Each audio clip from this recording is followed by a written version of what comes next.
Hey, what's going on, guys? It's Bear here with the Scryguys.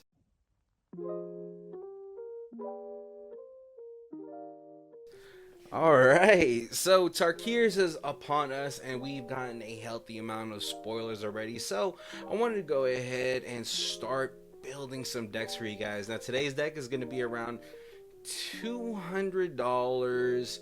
So not super budget, but I feel like you guys can go ahead and find a lot of budget alternatives. So for some of the cards that I'm gonna be putting in here, and a lot of it too is like the prices haven't settled because we do have a couple of newer cards in here, and so the price isn't really where it's supposed to be at, yeah, right. But today we're going to be talking about my favorite three color combination because it allows for just a lot of Timmy shenanigans. Big stompy things. We're gonna be talking about Eshki Temurs Roar for Temur colors, legendary creature, human warrior. Whenever you cast a creature spell, put a 1/1 counter on Eshki. If that spell's power is 4 or greater, draw a card, and if that spell's power is 6 or greater, Eshki deals damage equal to her power. So, first of all, I want to say if I'm saying her name wrong, I'm sorry. Ishki's the closest thing I feel like it can be at. But really good thing about this Teamer Commander, right? It's well, one thing I want to say first of all is it's just a generically good legendary creature. So that's one of the things I was kind of sad about because I was like, oh, I wanted it to be a little bit more specific to the themes that they're trying to set in the set, but here we are. And I feel like it was one of those decks where you can build it pretty budget friendly. Now I went for like 200, a little bit 200 plus ish, but you could really scale it down to like $100, honestly. But I feel like you guys, most of the people that watch this channel, you guys have a pretty decent collection already, and so most of these cards you're probably gonna have anyway, right? One cool thing about this one is on cast, so it doesn't actually, creatures that you're going to be casting don't actually even have to resolve, I believe. So, and regardless of the power, she gets +1/+1 counters on it, so she just keeps constantly growing bigger and bigger. But for a teamer commander to have the ability to grow itself to become a big threat, to draw cards when we cast creature spells with power 4 or greater, and to be able to dole out damage when the power is 6 or greater, it's just the full package. So let's get into it. We're going to be talking about our ramp first. Boom. So we're going to be playing two mana ramp spells like Nature's Lore, 3 visits, Farseek. We're looking at Soul Ring and Arcane Signet, which is going to be pretty much staple artifact ramp. And then we're going to be running the Talisman cycle. I'm a bigger fan of Talisman, just, taking the 1 damage for each of them versus playing Signets, because at least, so if we go into turn 2 and we have a Soul Ring in hand, we can, that's not a really great one, but if we have like maybe an Ozolith, if you find it in your budget to go ahead and put that in here, you can go, a land, play Talisman of Creativity, play Ozolith, something like that. Or at least it also gives you the options to just tap it itself without having to filter a mana into it to produce the 2 mana from the segments. But yeah, that's pretty much what our package is going to look like. The one thing about this type of deck where it's so creature focused is what I always try to do is look for creature replacements for specific spells. So this is going to be a pretty heavy creature deck. Because then, like I said, we have also Creature Ram with Bloom Tender, which is going to be probably one of the more expensive cards in this deck. I think ranging around from $11 to $13. We have Jolene Plundering, Plundering Girl for 3 mana, so really cheap. It's a 4/2, so it's going to trigger our commander to put a 1/1 counter on it and then draw. And then whenever we attack with a creature with power 4 or greater, create a treasure token. So it's just going to give us some incremental treasures when we're swinging out with some of these creatures that possibly don't matter. They're there for just to trigger our commander, or just if we have a healthy body to go ahead and start throwing around. Topiary Stomper is great because it is a 3-drop 4/4, which is going to give us a basic basic lands, so it's gonna ramp us, and then we should be at 7 lands fairly quickly with this deck.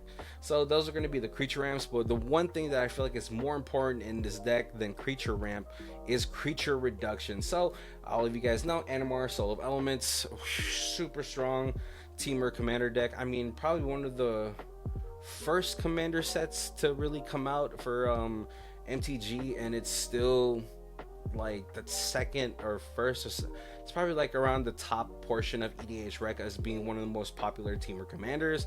But this one is great because whenever we cast a creature spell, you get a 1/1 counter on it, and then our creature spells are reduced by 1 less mana to for each counter on them. So it just gets stronger the earlier we can get them out. Later on, not so strong, but then we can go ahead and build up really fast if we've ramped adequately enough. Now, Temur Battlecry is a Temur creature.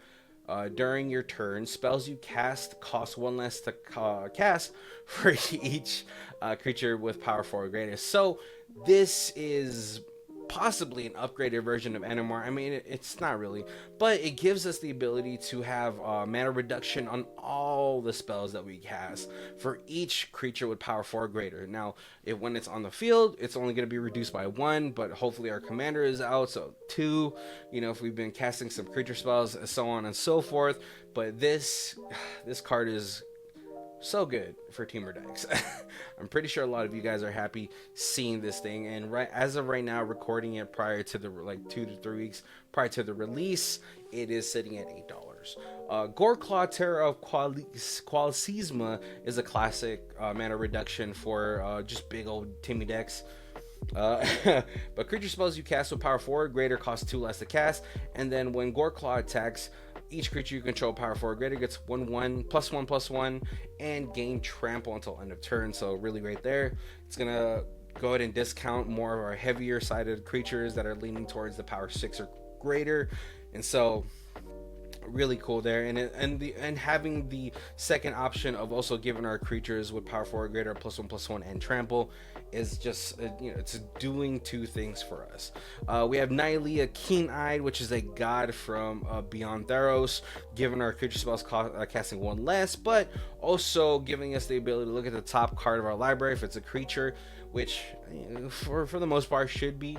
We get to go ahead and put that in our hand. Otherwise, you may put it into the graveyard. So a great way to filter the top of your deck. When you cast this on cast, it's gonna be a creature spell. You can't negate one of the Theros gods because they cast as creatures, and then it does like a board check, and then if it's not a creature, it's not a creature on the board.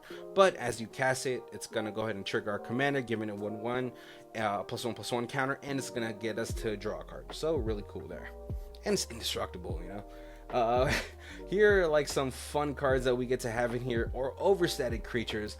These creatures aren't really great creatures aren't really splashable in some decks, right?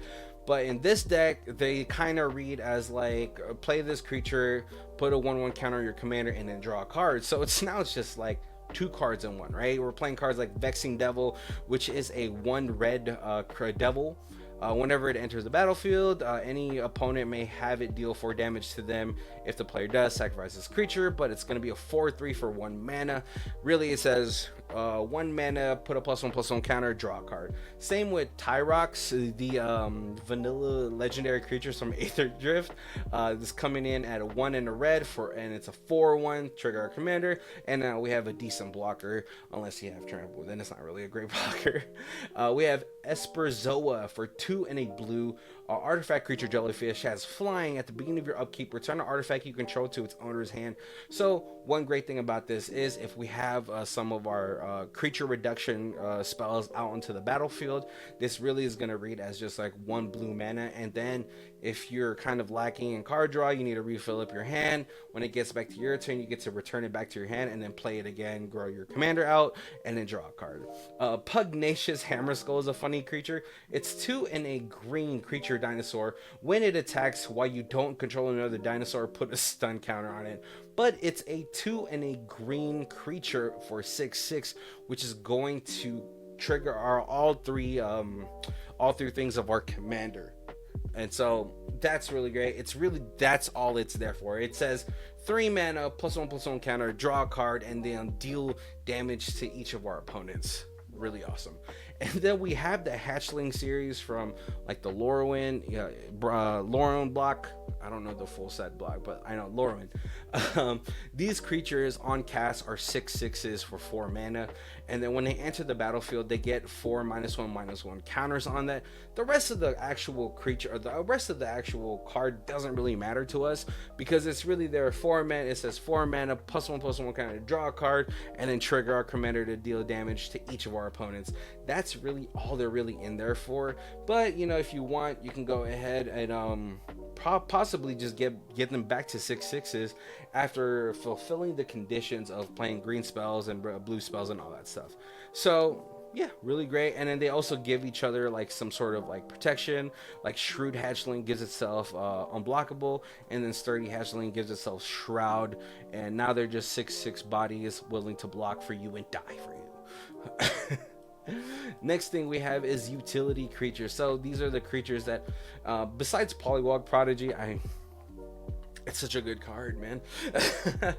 But the fact that like it's a 1 in the blue, and it's certainly going to evolve because most of our creatures in here are 4 greater in power, and so in even toughness too, so it's gonna at least get to 3 or 4 and draw us a healthy amount of cards before it gets removed. We have Outcast Trailblazer, which is gonna act sort of like a old double thing because it's gonna give us some mana with ATBs, but then whenever a creature with power 4 or greater enters the battlefield, draw a card. So we have a bunch of spells like that in this deck. I just wanted to go and slim this down to show you what this deck kind of looks like. And if you want to look at the rest of the deck, the link is going to be down below for our Mox field. Hydroelectric Specimen is great. This really isn't here to trigger the commander as much because it's a 1/4, but you know, it's gonna at least give us a +1/+1 on our commander, and it's gonna eat a removal spell taking place that's going to be pointed at commander to itself. It's really great, and it's a modal card, so if we need the mana, we can just go ahead and play the backside of it and, you know, tap it, untap it for 3 life. It doesn't really matter. Voracious Great Shark is a 5 mana counter spell.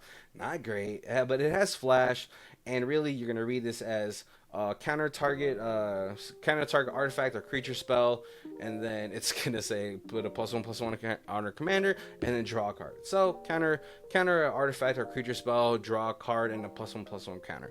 Great.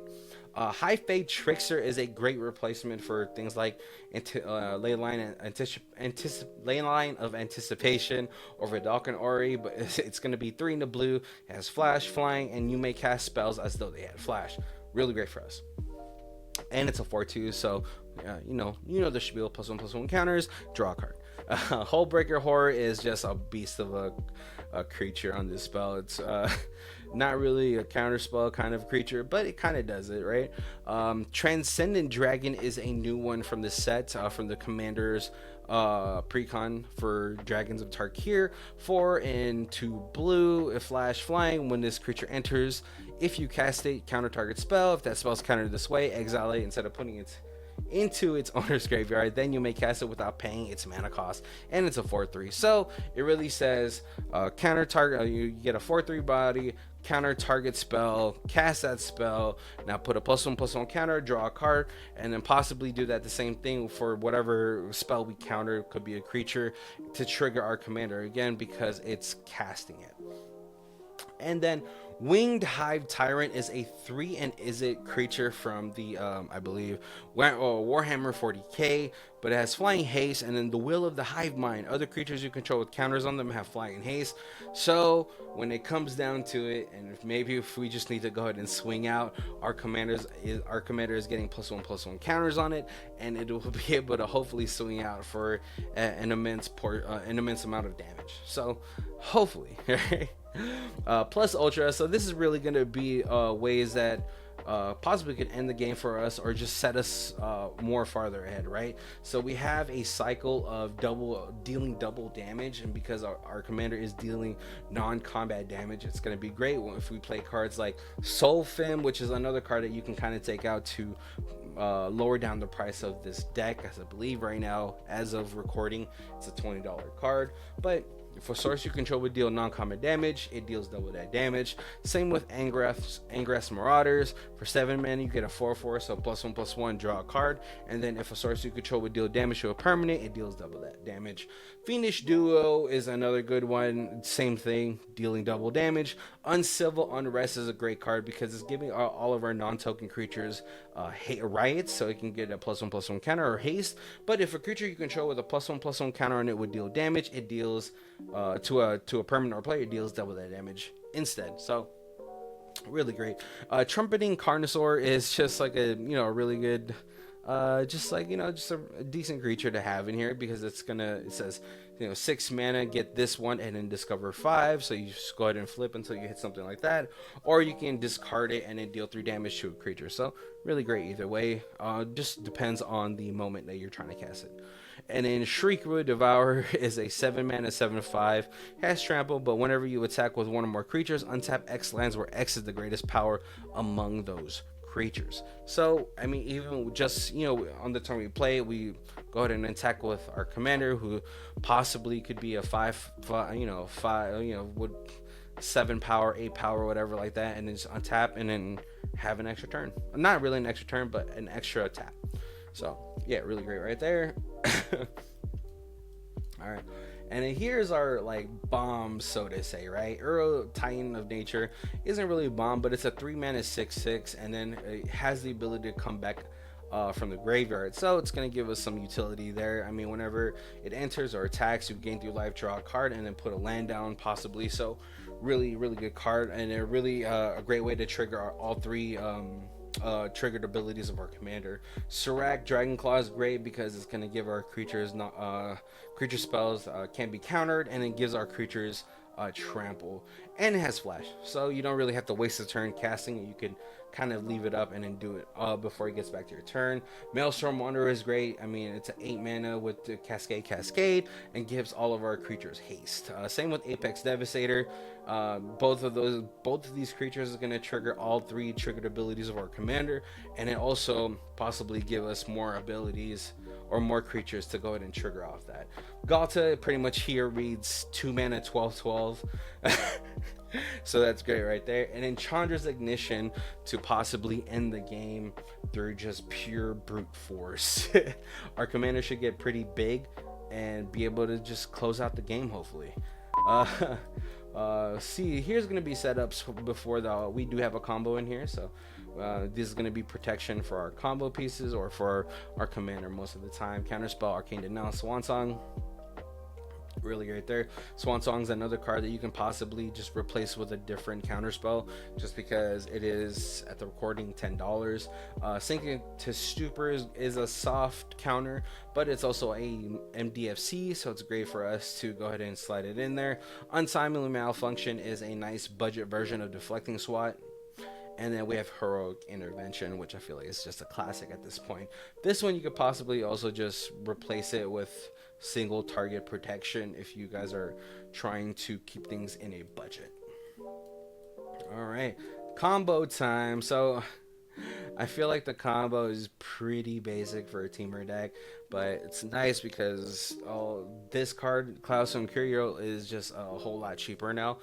Peregrine Drake is going to be great because if we have, like I said, prerequisites to go ahead and set up for these things, where Peregrine Drake can go ahead and untap our lands if we have the right setup, and Eternal Witness can go ahead and just grab all of the cards from the graveyard back into our hand, and then just really finish out the game in that turn, hopefully being able to do this. And then we have the prerequisite, we need something, any type of creature reduction, because we don't have any mana doublers, mana triplers in the deck.